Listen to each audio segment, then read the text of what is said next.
I am come from Haryana. I was born in Haryana. Then, like, life took different turns.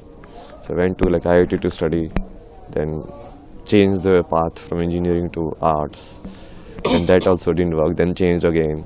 So kept changing unless like I arrived at the final truth, you can say.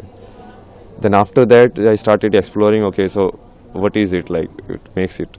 What is it the other people have discovered about it? Then I started like when you see Sanskrit, like how Sanskrit was written and composed. What makes Sanskrit so special? So if you see the Maheshwaraya Sutra, like this Panini says like he was in meditation. Then he got this sutra.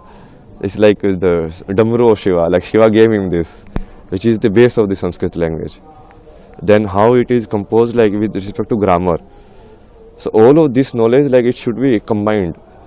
It's not like separate, like like linguistic is like they like this is a linguist guy, this is a spiritual guy, this is a Baba guy. No, because earlier the Rishi used to do both actually, and that was the method of doing it.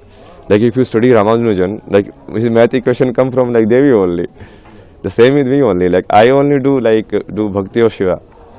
All of my knowledge, like whatever I study like very less. Only some diagram I see. Okay, this is it.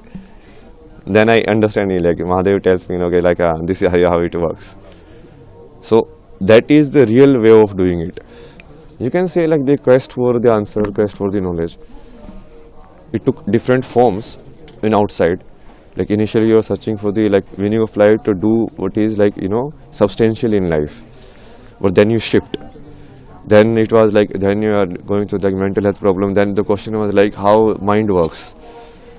How do you get rid of these unwanted thoughts in your mind, which I think is very popular question these days. Like people, that's why a lot of people are actually getting attracted towards spirituality.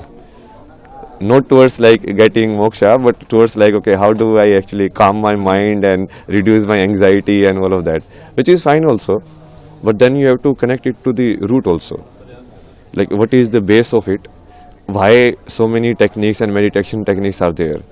It's not just to calm your mind. It's basically there's a different like motive to it. And what is that motive and why is that motive so important that so many people have done and like given their entire life to it?